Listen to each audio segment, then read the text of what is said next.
sorak-sorai kemuliaan yang terbaik bagi Tuhan kita. Shalom. Sekali lagi saudara shalom, happy Sunday, selamat hari Minggu. Senang sekali dapat berjumpa kembali dengan Bapak Ibu Saudara hari ini di rumah Tuhan. Dan saudara dengan penuh sukacita saya mau mengajak kita semua hari ini, kita mau datang menyembah Tuhan, menyerahkan segala kekhawatiran kita. Dan kita mau belajar untuk percaya pada Tuhan tanpa syarat. Yang setuju berikan tepuk tangan sekali lagi bagi Tuhan kita. Sama-sama bawa hatimu saudara, kita mau datang menyembah Dia. Ajar kami Tuhan untuk terus percaya padamu tanpa syarat. Ini hati kami Tuhan. Ku tak menyerah walau kadang ku tak mengerti. Tetap berserah keyakinan di dalam hati. Rencana yang terbaik semuanya datang darimu. Karena tanganmu memurnikanku, ku tetapkan hatiku untuk percaya tanpa syarat. Takkan goyah, ku nyatakan imanku untuk setia. Senangkan hatimu. Yang rindu menyenangkan hati Tuhan, sama-sama kita berikan tepuk tangan sorak-sorai bagi Tuhan Yesus yang setia. Mari nyatakan saudara. Ku tak menyerah walau kadang ku tak mengerti. Kami mau tetap berserah Tuhan. Tetap berserah keyakinan di dalam hati. Kami percaya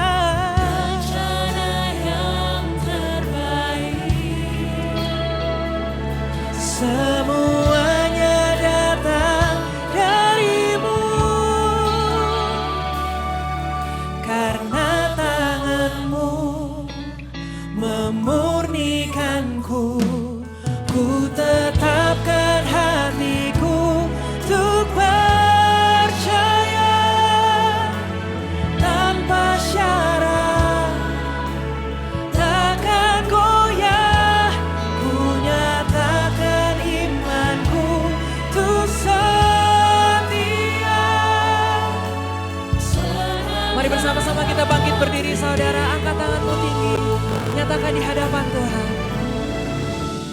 Melekat padamu selalu ada di hatimu. Melekat padamu, oh Yesusku. Angkat tanganmu, katakan. Ku tetapkan hatiku untuk percaya tanpa syarat. Takkan goyah, ku nyatakan imanku untuk setia. Senangkan hatimu. Yes Jesus. Tanpa syarat, takkan goyah, ku nyatakan imanku. Kami mau setia Tuhan. Senangkan hatimu, senangkan hatimu, senangkan hatimu. Lebih sungguh, senangkan hatimu. kita berikan tepuk tangan sorak-sorai bagi Tuhan kita. Biarlah lagu ini menjadi doa bagi setiap kami Tuhan. Kami rindu apapun yang terjadi dalam hidup kami. Meskipun kadang kami tak mengerti, kami mau belajar terus percaya pada Tuhan tanpa syarat. Kami akan berpegang teguh pada iman kami. Terima kasih Tuhan, kami rindu memuji-Mu, menyembah-Mu lebih lagi. Di dalam nama Tuhan Yesus semua yang siap. Sama-sama kita katakan, amin. Berikan tepuk tangan bagi Tuhan. Jemaat Tuhan yang bersuka cita, mari kita tinggikan nama Yesus. Amin. Kami percaya di dalam nama Yesus ada kuasa yang dahsyat.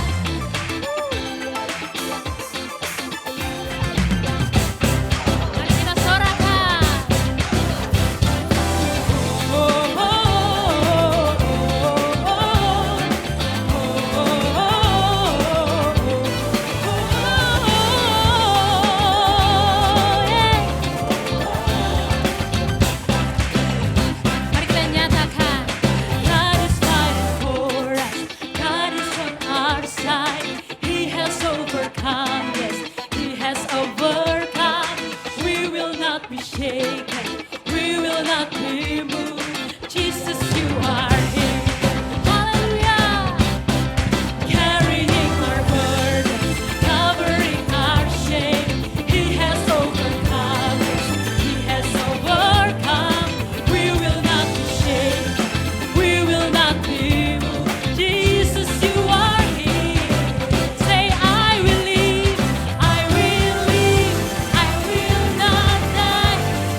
Tuhan kita. Sekali lagi bersama-sama kita berikan tepuk tangan sorak-sorai bagi Allah kita yang luar biasa. And let's praise Him on, come on!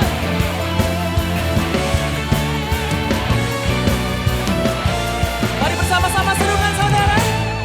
Bangkit, serukan nama Yesus.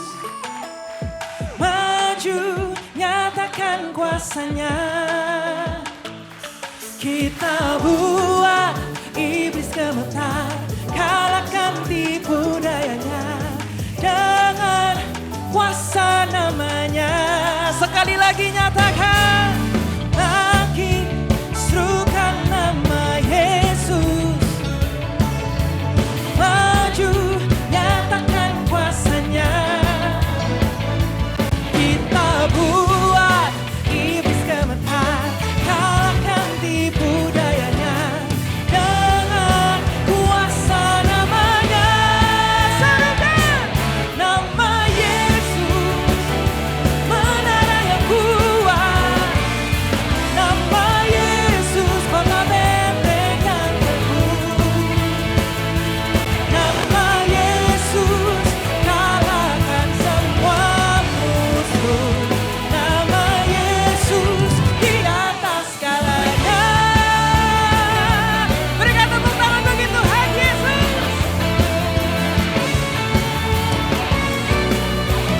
Jangan lebih sungguh saudara, katakan, bangkit, serukan nama Yesus. Oh, oh, oh. Maju, nyatakan kuasanya. Kita buat iblis gemetar, kalahkan tipu dayanya dengan kuasa nama Yesus. Lambaikan tanganmu. Haleluya. Nama Yesus, kota benteng yang teguh. Nama Yesus, kalahkan semua musuh. Nama Yesus di atas segalanya. Sekali lagi saudara. Nama Yesus, menara yang kuat. Nama Yesus, kota benteng yang teguh. Nama Yesus, kalahkan semua musuh. Nama Yesus di atas segalanya. Siapa yang percaya dalam nama Yesus ada kemenangan? Sama-sama tepuk tangan bagi Allah kita. Kau Allah kami yang luar biasa Tuhan. Nama adalah segala nama. Nama Tuhan Yesus Kristus Allah kami yang hidup. Come on, give me praise.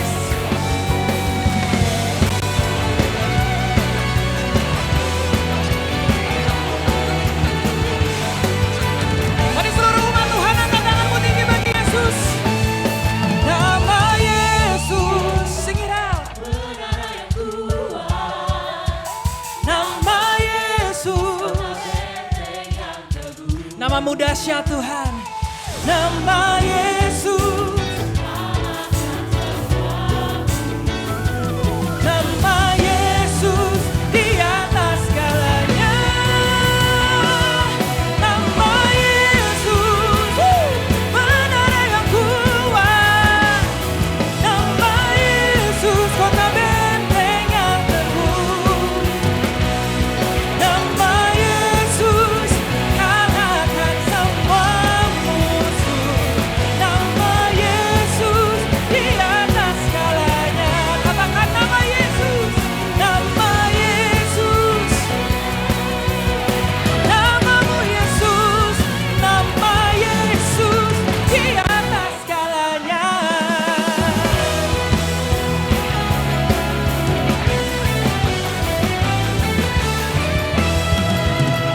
Kita berikan tepuk tangan sorak-sorai bagi Tuhan Yesus yang luar biasa. Silakan duduk saudara. Shalom, saya Grace Kelly, senang berjumpa saudara dan berikut NDC News.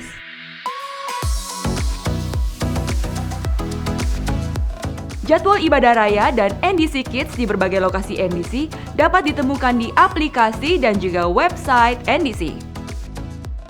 Ibadah Usia Indah Kamis 23 Juli pukul 10 bertempat di NDC Greenfield.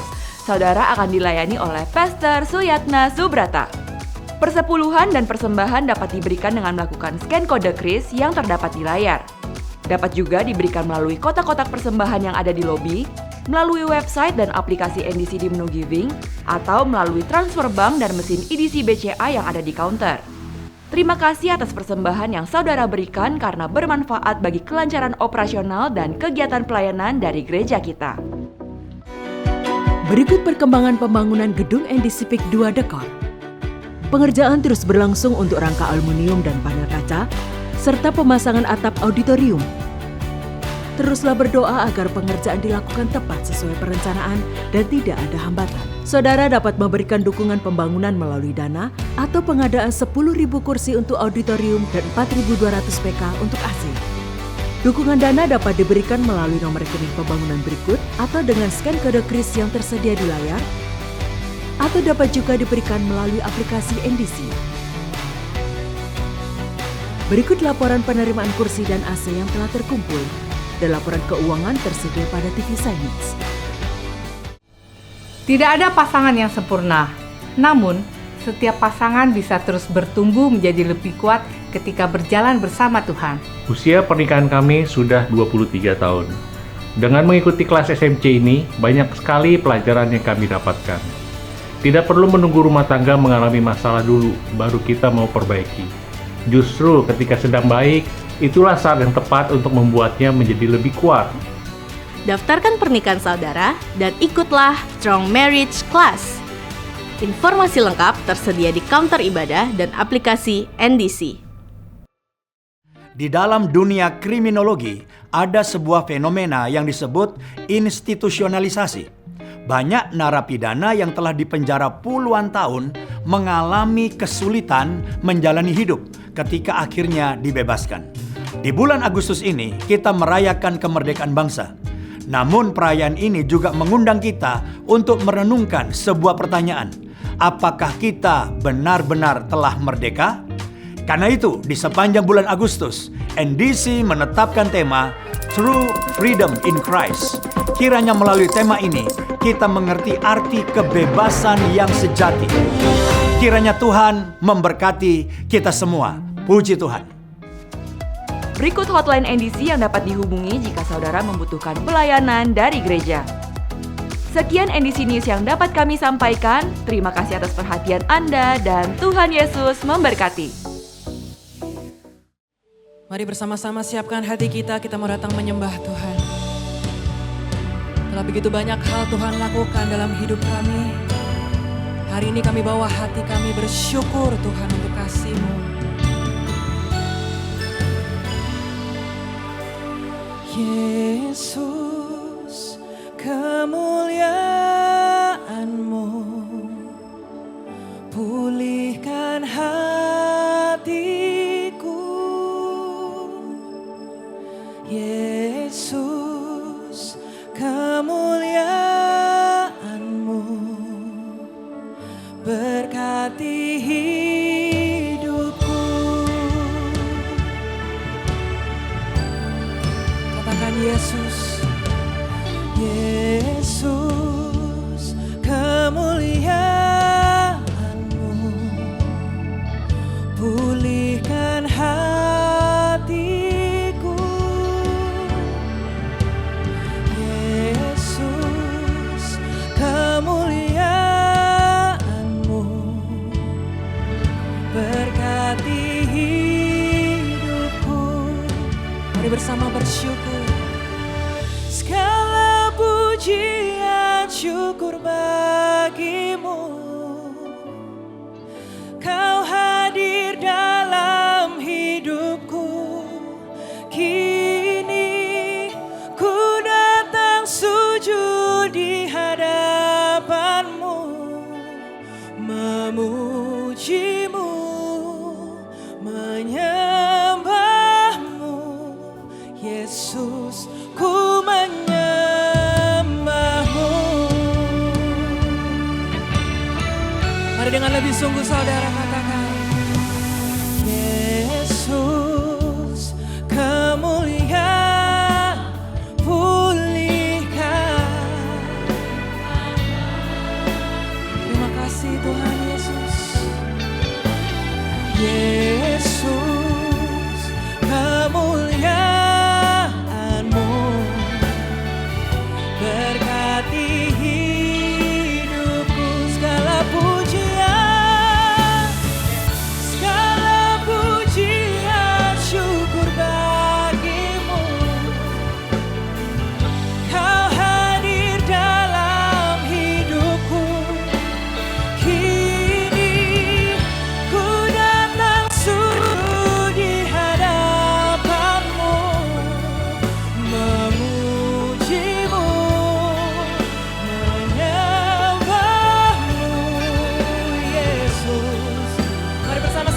bangkit berdiri saudara, angkat tanganmu tinggi bersyukur. Katakan segala pujian syukur bagimu. Kau hadir dalam hidupku. Kini ku datang sujud di hadapanmu, memujimu, menyembahmu. Yesus, ku menyembahmu.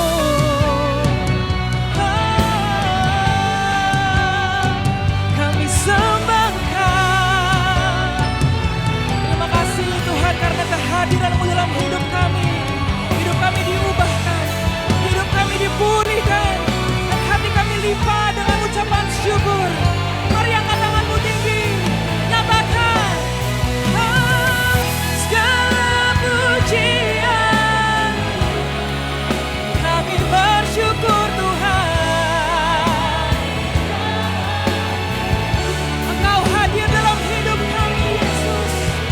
Ku datang sujud di hadapanmu, memujimu, menyembahmu. Yesus, ku menyembahmu. Kami menyembahmu Tuhan, ku menyembahmu.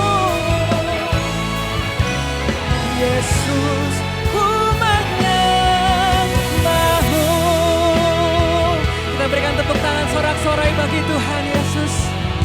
Bagi Dia yang mengasihi kita, bagi Dia yang selalu ada bagi kita, bagi Dia yang menyertai kehidupan setiap kita. Naikkan syukurmu bagi Yesus.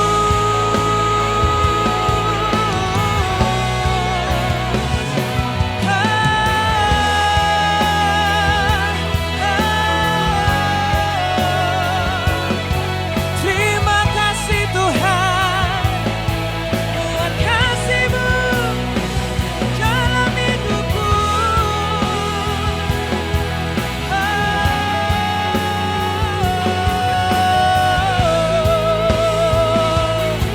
Katakan terima kasih Tuhan, Engkau hadir dalam hidupku.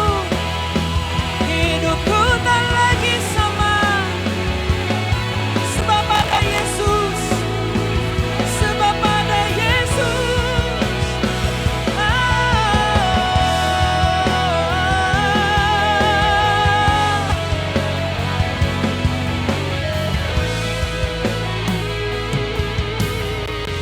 Kami melihat perjalanan kehidupan setiap kami Tuhan, dan kami dapati Tuhan selalu ada bersama dengan kami. Dalam setiap musim apapun dalam hidup kami Tuhan ada. Tuhan hadir, Tuhan menyertai setiap kami. Hati kami limpah dengan ucapan syukur, sebab kami punya Allah yang begitu mengasihi setiap kami. Ini persembahan kami Tuhan, ini syukur kami untuk menyenangkan hati-Mu. Mari bersama angkat tanganmu tinggi saudara. Segala pujian syukur bagimu. Nyatakan syukurmu.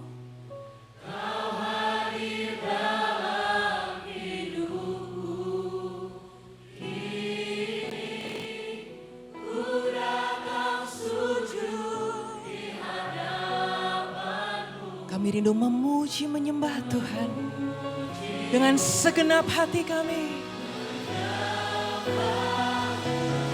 Yesus, ku menyembahmu. Sekali lagi sama-sama nyatakan saudara. Come on. Segala pujian syukur bagimu. Kau hadir Tuhan. Kini ku datang sujud di hadapanmu, memujimu, menyembahmu. Yesus, ku menyembahmu. Yesus, ku menyembahmu. Yesus.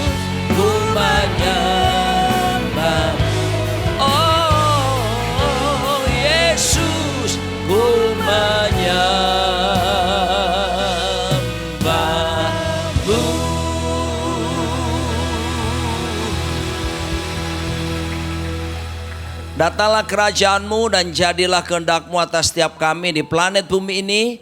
Dan mari nyatakan firman-Mu ya Tuhan, karena firman-Mu ya dan amin. Firman-Mu itu pelita bagi kaki kami dan terang bagi jalan kami. Firman-Mu yang bila kami renungkan akan membuat kami bertindak hati-hati sesuai dengan segala yang tertulis di dalamnya. Sehingga dengan demikian perjalanan kami akan dibuat Tuhan menjadi berhasil.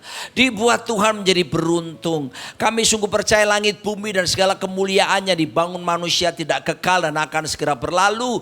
Tapi satu hal yang pasti, perkataan-Mu, firman-Mu tidak mungkin berlalu melainkan kekal sampai selama-lamanya. Berfirmanlah Tuhan, kami siap untuk mendengarkannya. Dalam berkat Allah Bapa, Putra dan Roh Kudus katakan amin. Silakan saudara duduk kembali. Saudaraku, saat ini saya akan sharing tentang pembawa berkat yang tidak bisa dibeli pakai duit. Ya, dengan seluruh jumlah uang orang kaya, aset orang kaya di dunia ini, tidak pernah bisa ya untuk bisa mendapatkan ini. Apa itu saudara dikasih Tuhan? Berkat itu adalah the gospel of the kingdom of God. Injil kerajaan Allah itu. Yang Tuhan sudah berikan kepada setiap kita. Sehingga kita bisa percaya Yesus. Dan kita menerima bukan sekedar anugerah keselamatan. Tapi kita dikembalikan kepada tujuan awal. Sebelum manusia jatuh dalam dosa dan kita diciptakan Tuhan berjalan dalam keserupaan seperti Kristus dan nanti akan memerintah bersama dengan Tuhan. Makanya apa itu yang perlu untuk kita dapatkan sebagai pembawa berkat ini? Perlu kita memiliki yang apa disebut dengan the spirit of compassion. Roh belas kasihan. Karena Tuhan lebih dulu telah menyatakan belas kasihannya atas hidup setiap kita. Kalau enggak karena belas kasihan Tuhan, Anda tidak akan pernah duduk di sini dan bisa mengakui Yesus sebagai Tuhan dan Raja kita. Mari kita baca satu ayat Matius 9 ayat 36. Baca ya dengan bersuara. 1, 2, 3. Melihat orang banyak itu, tergeraklah hati Yesus oleh belas kasihan kepada mereka. Karena mereka lelah dan terlantar. Seperti domba yang tidak bergembala. Penting sekali kita menekankan bahwa setiap kita mesti sharing the gospel. Memberitakan Injil. Kenapa? Begini. Bilangan Research Center ya telah membuat penelitian di Indonesia ini beberapa tahun yang lalu. Dan didapati bahwa kenapa gereja Indonesia banyak bertumbuh luar biasa. Muncul gereja-gereja sampai mega church. Kenapa ya? Ditelitilah oleh mereka. Ya, diteliti seluruh Indonesia. Penyebarannya merata. Ya, lalu kemudian ada sekitar 1440 sekian sampel yang diambil. Dan hasil penelitian mengejutkan sekali.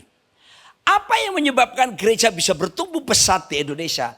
Skor tertinggi adalah 46, sekian persen.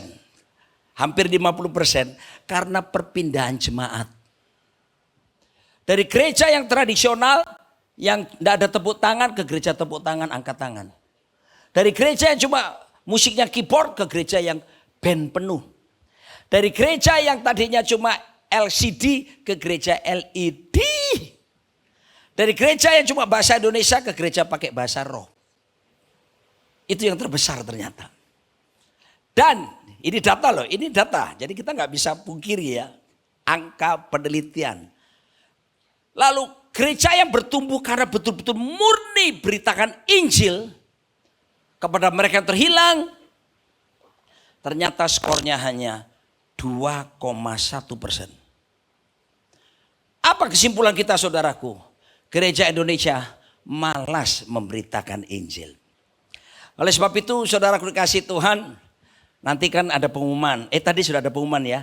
Bagi yang belum bergereja, kami mengundang Anda berkomitmen. Nah itu betul. Tapi jangan pernah Anda sudah tahu itu jemaat gereja lain, apalagi pekerja gereja lain, lalu Anda pengaruhi, pindah aja, lu pindah aja. Saya beritahu kepada saudara, itu banyak dilakukan oleh gereja di luar sana, bukan NDC loh. Ya, tadi kita ngomong-ngomong soalnya di meja makan. Dengan sengaja, masa pekerja diteleponi, bendara gereja diteleponi, coba aja lu. Come on. Itu bukan mencari jiwa. Seharusnya save the lost at any cost. Selamatkan jiwa yang terhilang berapapun harganya. bukan anggota gereja lain. Saudaraku dikasih Tuhan, makanya ketika kita Anda dengar ini, saya berdoa semua kita berpikir teman-temanmu, familimu, ada orang di sekitar kita yang belum percaya Yesus. Saya berapa minggu lalu, saya naik Grab. Saya seringkali kantor saya salah satunya ya di kantor Sinode di Gereja Bethel Indonesia. Dari rumah saya sekitar 15 menit. Saya seringkali sengaja naik taksi, sengaja naik Grab, sengaja. Kenapa? Tujuannya saya tidak duduk di belakang, saya duduk di depan. Tujuannya saya bisa sharing gospel. Bagiin.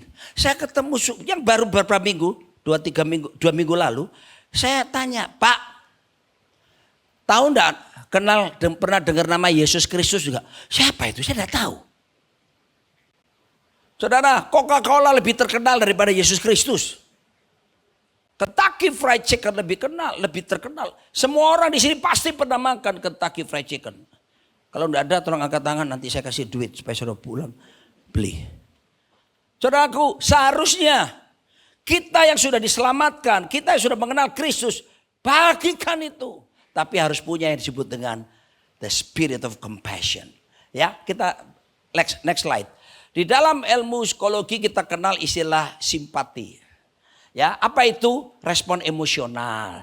Ya, timbul rasa kasihan, rasa iba, mulai peduli orang lain, ya, mulai tertarik dengan situasi orang lain. Oke. Tapi ada yang lebih tinggi. Sebab kalau simpati itu, kalau orangnya pergi, kebanyakan orang gini. Tadinya bilang gini, kasihan lo dia. Cuma di situ aja. Apalagi orangnya pergi, kasihan deh lo, gitu ya. Bukan di sini. Kutub Utara. Lebih tinggi namanya empati. Empati itu sudah bukan cuma respon emosional kita, perasaan. Tapi pakai kemampuan kognitif kita. Mulai pakai pikiran kita. Belajar memahami, merasakan, dan menempatkan diri dalam posisi orang lain yang menderita misalnya.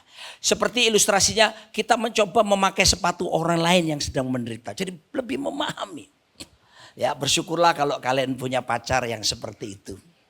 Ketika kamu sedang sedih, dia memahami kesedihanmu. Wah, romantis. Tapi ada hal yang lebih tinggi daripada simpati maupun empati. Apa itu? Compassion. Belas kasihan. Apa itu sih belas kasihan? Ini sudah bicara sikap hati yang tergerak untuk ikut merasakan penderitaan orang lain. Gak sampai di empati tok ya. Tapi yang luar biasa adalah diwujudkan melalui tindakan nyata. Ada taking action, ada take action. Untuk menolong orang lain yang sedang dalam penderitaan. Untuk meringankan beban orang lain. Untuk memberikan pengampunan. Itu butuh compassion. Maka itu setiap kita seharusnya punya itu. Kenapa? Bukankah kita telah mengalami belas kasihannya Tuhan? Siapa yang percaya bahwa ketika kita mengaku dosa, dosa kita diampuni sama Tuhan? Angkat tangan. Artinya compassion telah kamu alami. Hanya belas kasihan Tuhan sudah sampai. Jadi kalau kamu sudah mengalami belas kasihan, Tuhan ingin belas kasihan yang kamu alami bagikan kepada orang lain. Sama dengan kalau kita sudah diampuni dosa, Tuhan bilang ampuni orang yang bersalah. Sebab kalau kita tidak mengampuni, sehebat apapun kita, khotbah kita hebat mungkin, pengurapan kita hebat, duit kita hebat, penampilan kita hebat, tetap kita tidak akan diampuni oleh Tuhan. Karena apa? Dengan mengampuni, maka kita akan diampuni oleh Tuhan. Oke, next slide lagi. Secara cepat ya. Nah, seringkali kenapa kita tidak bisa timbul dari hati belas kasihan? Pola pikir Pak. Start from your mind, the way of your thinking. Makanya kata bertobat dalam bahasa Yunani adalah metanoia. Change the way of our thinking. Perubahan pola pikir. Ya, karena seringkali bermula dari sini. Kita suka pikir apa? Yang penting keluarga gue baik-baik aja. Udahlah gak usah repot-repot tentang mikir orang lain. Yang penting kita sekeluarga sehat. Ekonomi dan kita berjalan dengan baik. Anak-anak sekolahnya sudah pada oke. Pelayanan running well. Beres gak ada masalah. Kalau suruh memberi oke aja memberi. Tapi yang penting gak usah sepenuhnya. Sebagian saja. Toh kita juga banyak kebutuhan. Mulai membatasi seperti itu. Next slide lagi. Saudara dikasih Tuhan. Mereka nggak penting kok, apalagi astaga. Orang-orang yang miskin, marginal, nggak pendidikan, aduh capek deh. Suruh pelayanan penjara, boro-boro ngapain. Padahal Matius 25 Yesus bilang, ketika aku lapar kamu kasih aku makan. Ketika aku haus kamu kasih aku minum. Ketika aku telanjang kamu beri aku pakaian. Ketika aku dalam penjara kamu mengunjungi aku. Terus muridnya tanya, kapan kamu lapar? Kapan kamu haus? Kapan kamu dalam penjara? Kalau kamu melakukannya kepada saudaraku yang paling hina ini, kamu melakukannya juga untuk aku. Saudaraku, hanya belas kasihan yang bisa mendorong seseorang untuk bisa menjangkau yang tak terjangkau. Ya, lalu kemudian, enggak usah kita lah. Nanti ada bagiannya orang lain yang melakukannya. Berapa banyak kita suka alasan-alasan. Oh tenang aja, tiap orang ada bagiannya sendiri-sendiri. Dan itu bukan bagian saya. Udahlah, yang penting kita rajin ke gereja, duduk manis. Saudara dikasih Tuhan. Kalau seandainya dulu di dunia ini isinya manusia cuma satu orang. Dengar saya.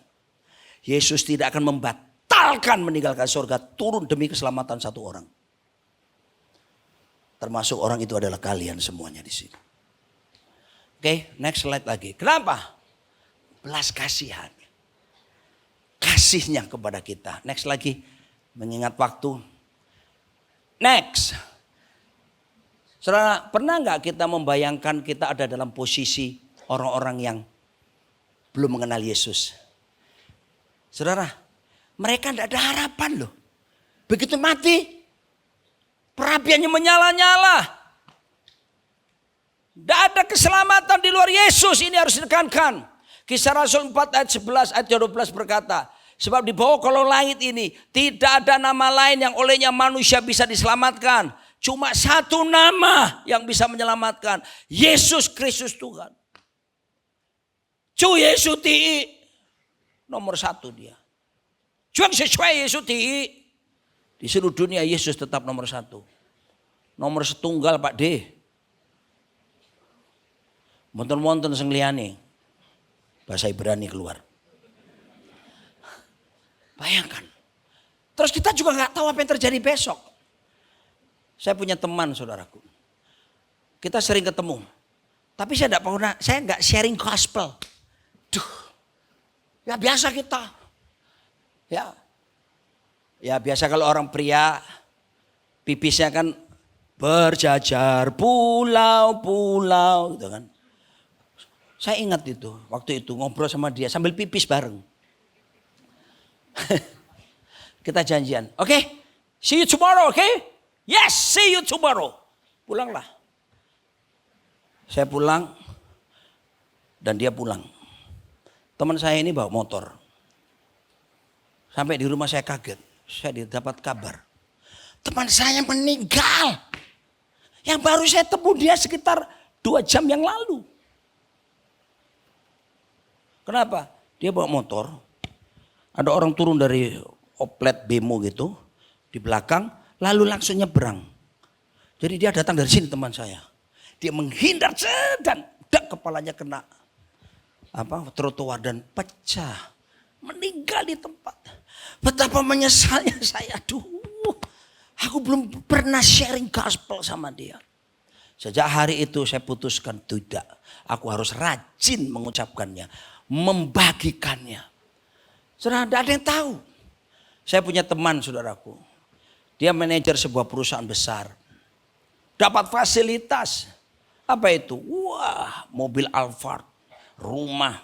Posisinya bagus. Tapi tiba-tiba bosnya kena tangkap KPK. Jebret! Semuanya harus ditarik semua. Dan gak punya apa-apa. Gak ada yang tahu. Sebab itu saudaraku, ayo. Kamu yang sudah kenal Kristus. Sampaikan Yesus kepada banyak orang. Next lagi.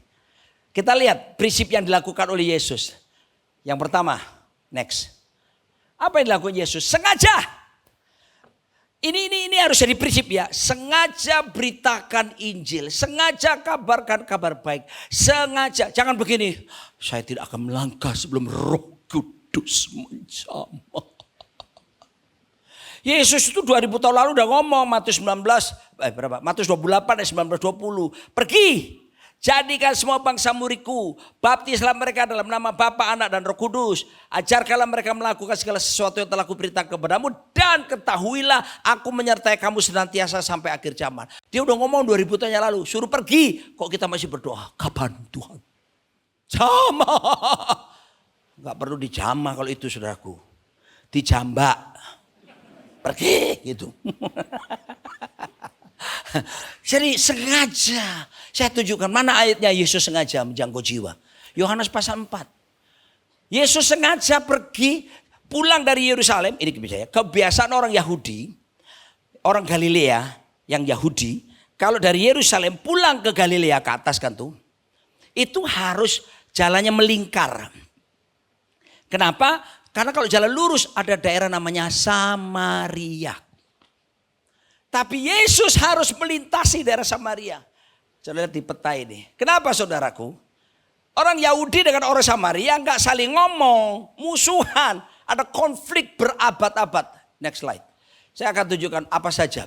Kenapa nggak saling ngomong? Ada masalah, perbedaan sejarah, perbedaan etnis, perbedaan teologis. Sejarah sekarang kita akan lihat.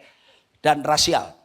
Setelah gini ya, Israel itu pernah terjadi dalam pemerintahan Rehabeam, cucunya Raja Daud. Daud punya anak namanya Salomo, Salomo punya anak namanya Rehabeam. Rehabeam gak takut Tuhan, akibatnya Tuhan hukum Israel pecah jadi dua. Kerajaan utara, kerajaan selatan. Kerajaan utara itu ibu kotanya Samaria. Kerajaan selatan ibu kotanya Yerusalem. Didominasi orang-orang Yahudi. Kalau di atas ini suku-suku yang lain, di luar orang Yahudi. Nah, apa yang terjadi? Ini dia. Ketika kerajaan utara ditaklukkan oleh kerajaan Asyur, lalu mereka dalam pembuangan, ada penduduk yang disisakan di situ. Nah, penduduk orang Israel yang sebelumnya tadi itu di mana kerajaan utara yang tinggal itu mengawinkan dengan penduduk asli yang menyembah berhala di luar keturunan Yakub itu.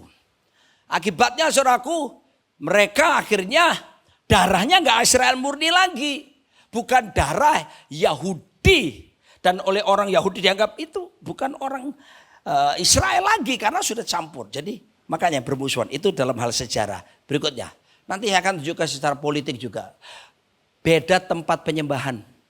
Kalau orang Yahudi pusat penyembahnya Bait Suci di Yerusalem. Orang Samaria Gunung Gerizim. Ya, dan dianggap sama orang Yahudi. Lu bikin saingan lu Bait Allah lu. Ada gereja saingan ini. Jadi mereka udah gak cocok saudaraku ya.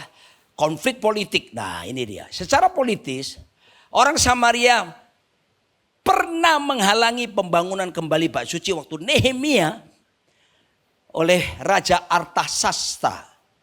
Ya, diizinkan untuk pulang membangun kembali reruntuhan. Termasuk tembok Yerusalem, termasuk Bait Allah. Dan waktu mereka bangun itu tembok Yerusalem. Orang-orang Samaria ini yang sudah dulunya orang Israel yang sudah kawin campur tadi. Itu berusaha menghalangi. Saudara aku dikasih itu. Makanya secara politis orang Yahudi gak suka. Dan itu berlangsung berabad-abad sampai zamannya Yesus. Nah tapi Yesus lain. Demi belas kasihan. Dia mau pergi ke Samaria. Daerah yang gak disukai oleh orang lain. Dia pergi ke sana. Demi dia jumpa ada satu wanita yang butuh anugerah. Keselamatan anugerah. Di mana dia harus diubahkan dalam hidupnya. So, wanita Samaria ini. Itu bukan wanita baik-baik. Pergi cari air di sumur tengah hari. Siang hari. Tradisi di sana. Orang kalau cari air itu ke sumur pagi atau sore. Cuaca dingin. Ini terik matahari jam 12. Rupanya dia pemberani. Pemberani apa? Gak takut flek. Saya punya istri saya. Istri saya ini.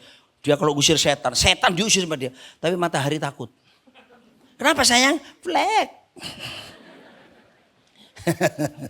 Biaya perawatan tinggi kan. Nah saudaraku. Wanita ini karena apa? Malu. Karena tidak ada orang cari air siang hari. Kenapa dia malu? Dia punya mantan suami 5. Dan laki-laki yang di rumahnya sekarang. Pasangan belum menikah resmi. Tapi satu rumah. Pasangan kumpul kebonya. The Buffalo Togetherness. Ya. Jadi ini kan perempuan apa? Orang pasti ibu-ibu di sana ini. Perempuan jalang lu. Lu godain suami orang. Lu amame, matre lu. Apa gitu kan. Akhirnya dia pergi sendirian. Saudara, mari saya beritahu. Timbullah belas kasihan. Perempuan ini mencari bahagia itu gimana sih? Saya bayangkan dia cari suami yang tinggi besar. Six pack. Dia menikah. Setahun kasar. Dia ceraiin. Dia cari lagi cowok yang pendek. Not six pack but the whole pack. I mean one big pack. Dia pikir lucu, menggemaskan. Ternyata waktu menikah didapati tidurnya ngorok keras, kentutan. Nggak suka denger-dengeran. Kalau diajak ngomong perhatiannya lain. Padahal wanita itu seorang istri suka didengarkan oleh suaminya. Amin ibu-ibu. Bapak-bapak dengerin ya. Kalau istrimu cerita, dia menceritakan ada masalah. Sebetulnya dia tidak butuh solusi dari kamu. Dia cuma butuh didengarkan. Amin para suami. Enggak. Amin para istri. Aminnya gimana? Amin. Teruskan Pak Pendeta. Teruskan. Jadi saudaraku, jadi di perempuan gak baik-baik. Yesus sengaja ketemu perempuan ini. Dan saudara nanti long story short, saudara bisa lihat di Yohanes pasal 4 sendiri. Akhirnya perempuan ini waktu ngobrol sama Yesus bertobat. Dan singkat cerita perempuan ini ajak Yesus ke kampungnya. Sikar namanya. Dan dia menjadi penginjil Samaria, wanita Samaria pertama sekali. Yesus hampir tinggal sampai 2 hari di situ. Seluruh orang Sikar dengarkan Injil. Yesus melakukan tanda-tanda heran. Oi dengar saudara. Kalau kamu beritakan Injil, tanda-tanda heran pasti menyertaimu. Enggak ada yang amin. Markus 16 ayat 16, 17, 18. Beritakan Injil pada segala makhluk. Ya, lalu Tuhan bilang gini. Tanda-tanda ini akan menyertai setiap orang percaya. Siapa orang percaya? Angkat tangan. Mereka akan mengusir setan demi namaku. Siapa mereka itu? Kita. Mereka menumpangkan tangan atas orang sakit sembuh. Siapa yang menyembuhkan? Tuhan Yesus. Melalui siapa? Kita. Jadi kalau saudara beritakan Injil, don't worry, be happy. Saudara ketemu orang, kadang-kadang kan kita takut, "Wih Pak, orangnya Pak brewok. Sadis mukanya Pak. Tangannya tato." Pak saya takut. Kalau sudah dijamah sama Injil, sama Roh Kudus, Hello Kitty hatinya. Saya sudah ketemu banyak orang begitu. Kelihatannya tapi waktu ditakan kasih Kristus yang mau mengampuni dosamu, yang mengubah hidupmu. Orang Manado bilang malele jo, nangis. Saudaraku dikasih Tuhan, jangan terintimidasi. Doakan, tumpangi tangan. Satu kali saya diundang pelayanan ke Singapura. Singapura. Ibu-ibu yang undang, ibu-ibu Pak. Saya setahu saya. Pelayanan kalau yang undang wanita, dekat dengan makanan. Hari itu lain. Selesai khotbah seharian, waktunya makan malam, sore, waktu Singapura sore, sekitar jam 5. Saya udah lapar nih. Nggak tahu di Singapura gampang lapar saya. Saya pikir diajak ke restoran. Datangnya saya dibawa ke rumah sakit Mount E. Ruang ICU. Suruh doakan orang-orang Indonesia di ICU. Tapi bukan karena duty, not because the duty but because the compassion. Oh gitu ya, saya tergerak hati. Ibu-ibu ini hebat. Walaupun perut saya agak tapi kemudian saya pergi. Tiap kamar, tiap itu ranjang orang Indonesia. Saya ngomong sebentar, saya doakan. Selesai kan? Saya pikir, mari Pak Roni makan. Enggak. Pak, kita ke Lucky Plaza ya. Kenapa? Di situ ada apartemen. Yang biasa orang Indonesia bisa sewa kalau berobat ke Singapura kan. Dibawa ke sebuah kamar di mana di situ ada seorang bapak kena kanker stadium 4. Dokter udah angkat tangan. Jadi makanya ditaruh di situ. Disuruh saya minta doakan. Nggak percaya Yesus dari agama lain. Ya, keturunan Tionghoa. Lalu saya masuklah, bau kamarnya itu bau kematian, bau enggak enak. Orang kalau kanker yang... Kenapa? Kok ketawa saudara? Ada sesuatu kah? Baunya pokoknya enggak enak. Ya, saya masuk. Kalau ada compassion, bau enggak enak tetap masuk. Kalau ada compassion, muntah. Ya, saya tetap masuk. Why? The compassion from the Lord. Itu harus menggerakkan kita ke tempat-tempat yang tidak diinginkan. Samaria tidak diinginkan, tapi Yesus datang. Dan saya berkata kepada keluarganya, boleh tidak saya mendoakan? Sudah tidak ada harapan, seluruh keluarga yang kumpul, boleh. Padahal bukan orang Kristen. Hanya 10 menit ketemu. Aku cuma cerita, ada satu pribadi. Kalau mau saya doakan satu pribadi ya. Namanya Chu Yesu. Dia Tuhan yang datang menjelma jadi manusia. Karena mengasihi kita orang berdosa. Simple. Dia mau mengampuni dosa kalau kita mengakui kita. Mau percaya buka hati kepada dia. Dia rela mati gantung salib. Menggantikan dosa. Dikuburkan. Dia mati menanggung. Tapi dia bangkit hari ketiga. Lalu dia naik ke sorga. Menyediakan tempat bagi yang percaya kepadanya. Cuma 10 menit ngomong. Terus saya ngomong gini. Maukah Bapak buka hati, undang Yesus masuk dalam hati? Dia bilang, saya mau. Saya doakanlah, bimbing terima Yesus. Hanya 1 menit doanya. Sementara doa begini, Tato Roh Kudus ngomong, beritahukan sama dia. Aku bukan cuma menyembuhkan, aku akan pakai dia jadi hamba Tuhan. Kaget saya. Tak sampaikan atau enggak? Sambil doakan tuh sambil mikir, nyampaikan enggak? Saudara kan enggak tahu kan pergumulan hamba Tuhan? Nyampaikan. Terus saya mikir, otak nakal saya mikir, gue sampein aja, toh besok gue pulang Indonesia. Ya kan? Terus saya, amin gitu kan. Pak, Tuhan ngomong sama saya dari batin saya. Bapak akan disembuhkan Tuhan. Oh ya, Bapak akan dipakai Tuhan. Dia gak ngerti dipakai Tuhan itu apa kan. Pokoknya saya dipakai Tuhan. Oke, berbisik. Baru makan. Ibu-ibu, ayo makan Pak. Ayo. Orang benar-benar so lapar doa kita. Sudah kan? Itu peristiwa sekitar 10 tahun berlalu. Saya diundang khotbah lah di Istora Senayan. Saya ada pelayanan di Istora Senayan, sebuah gereja besar di Jakarta, undang. Bikin acara di situ. Saya duduk di paling depan karena pembicara kan. Tahu-tahu ada satu orang bapak pakai jas, dasi, ganteng, gagah tinggi dia. Shalom Pak Roni Daud. Shalom. Ya tinggi lah. Aduh. Ada yang bisa saya bantu Pak? Bapak ingat saya. I'm so sorry. Saya banyak ketemu orang. Saya bisa lupa. Saudara bilang gini. Saya kenal Bapak sekitar 10 tahun lalu. Lalu kemudian Bapak mendoakan. Bapak ingat gak peristiwa Singapura? Wah banyak Pak. Saya tiap tahun saya pelayanan ke Singapura. Bapak mendoakan satu orang sakit kanker stadium 4. Lalu Bapak mendoakan dia terima Yesus. Lalu Bapak doakan supaya dia sembuh. Dan Bapak bernubuat bahwa dia akan menjadi hamba Tuhan. Saya ingat sekarang. Pertama saya ingat laparnya tadi itu. Oh saya ingat.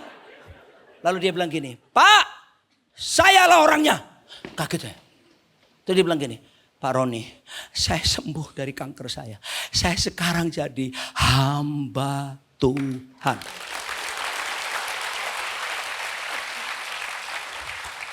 Kalau saya tidak ikut nasihat ibu-ibu, ada compassion dan bagaimana saya bisa melihat kemuliaan? Jangan takut, Yesus bilang tanda ini menyertai kamu. Kalau kamu beritakan Injil, tanda menyertai. Saya pakai jas ini kan. Saya tadi ke toilet 2 kali, dia ikut.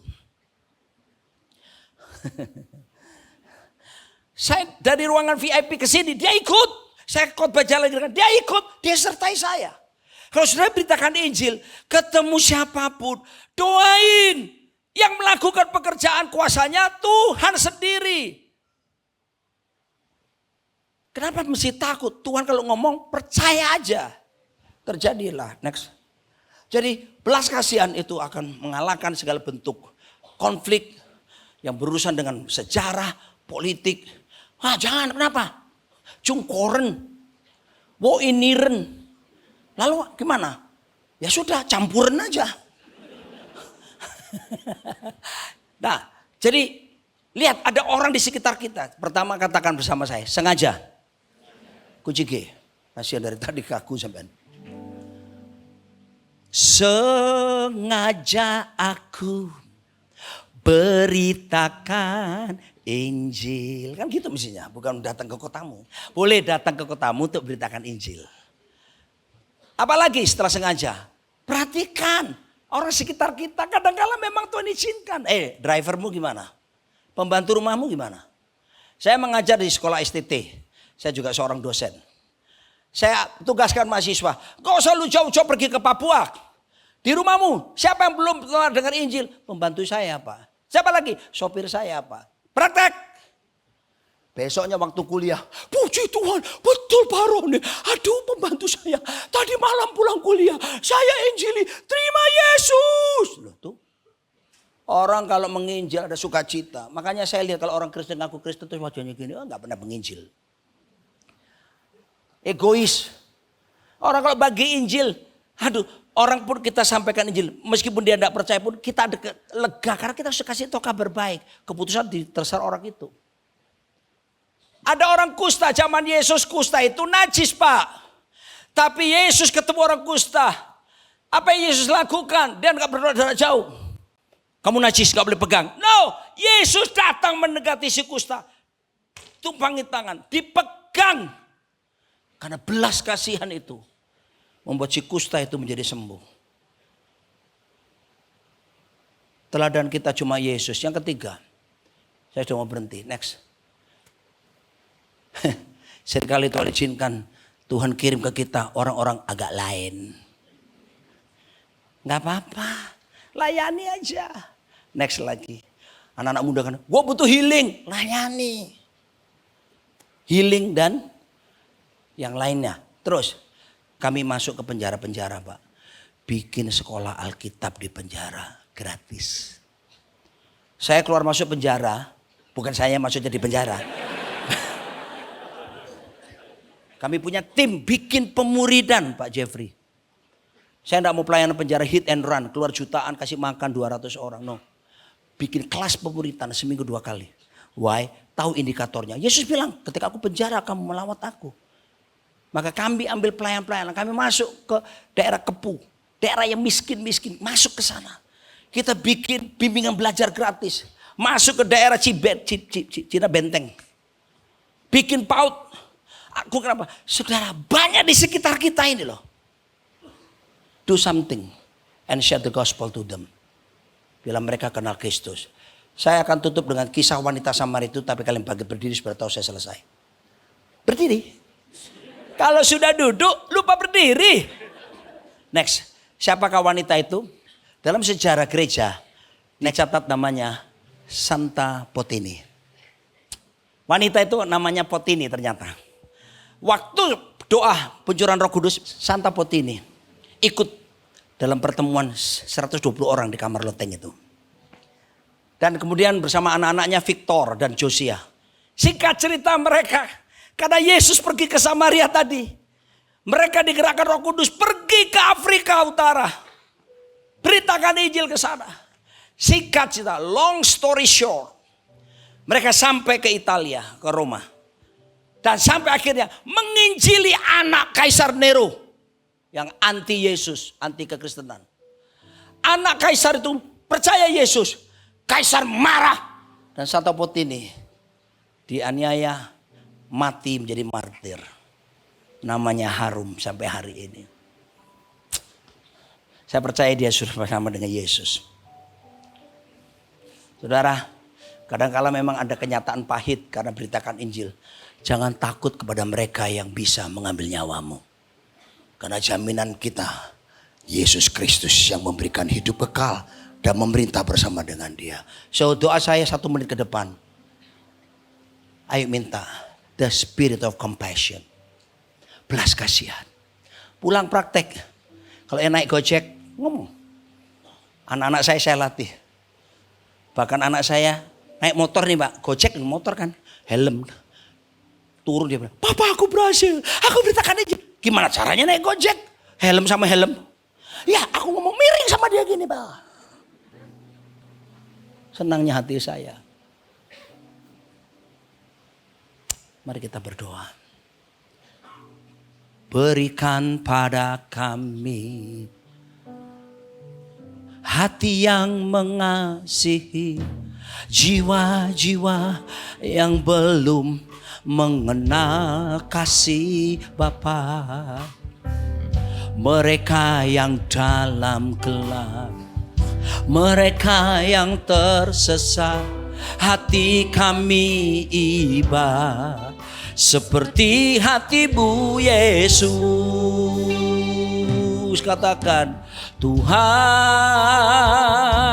ini tugas kami. Beri keberanian bagi kami. Taruhlah roh yang rela melayani dan menyenangkan hati Tuhan. Itu ya Tuhan, ini tugas kami ya Tuhan. Beri keberanian bagi kami. Taruhlah roh yang rela melayani dan menyenangkan hati Tuhan. Itu yang kuingini. Hamba berdoa ya Tuhan, supaya the spirit of boldness, roh keberanian yaitu Roh Kudus-Mu, memenuhi setiap anak-anak-Mu. The spirit of compassion, belas kasihan. Supaya kami jangan ada satupun yang tidak pernah bagikan Injil. Jangan ada satupun yang tidak pernah saksikan Yesus kepada orang lain yang belum bertobat dan belum diselamatkan. Pakai kami Tuhan. Biarlah Kau dapati kami berbuah lebat, bahkan tinggal tetap Tuhan. Terima kasih sebagaimana Kau telah berbelas kasihan atas hidup kami. Biarlah belas kasihan itu kami nyatakan bagi banyak orang di luar sana. Bagi-Mu hormat kemuliaan kekal selama-lamanya. Katakan amin. God bless. Haleluya. Silakan duduk saudara. Kita bersyukur untuk kebenaran firman Tuhan dan saya percaya semua kita diberkati pada sore hari ini. Yang diberkati boleh lambaikan tangan saudara. Haleluya. Kita mengucapkan terima kasih untuk hambanya Pastor Roni Daud Simeon yang jadi berkat luar biasa. Tuhan Yesus memberkati pelayanannya, keluarganya, kesehatannya, dipakai lebih dahsyat lagi bagi kemuliaan nama Tuhan. Dan tentunya kita juga berikan terima kasih juga untuk seluruh tim yang sudah melayani. Kita berikan aplaus juga untuk mereka. Thank you untuk pelayanannya. Tadi saya baru lihat ternyata booster itu ya, mereka waktu news itu ya mereka lap keringat loh di belakang. Sambil mereka minum, luar biasa. Tuhan memberkati seluruh pelayanan saudara. Dan biarlah lewat pelayanan kita nama Tuhan yang dimuliakan. Amin saudara. Dan lewat mimbar ini saya memberitahukan bahwa saudara yang ada dalam pergumulan, saudara dapat menghubungi hotline doa. Ya, karena kita percaya ada begitu banyak orang yang mensupport saudara dalam doa. Doa orang benar besar kuasanya. Dan kita adalah orang-orang yang sudah dibenarkan oleh Tuhan. Amin saudara. Sebelum kita pulang, kita mau terima doa berkat dan saya undang kita semua bangkit berdiri. Haleluya. Kita mau satu hati dalam doa. Terima kasih Tuhan, di akhir ibadah kami pada sore hari ini Tuhan. Segala pujian, hormat, syukur, kemuliaan hanya bagi nama Tuhan.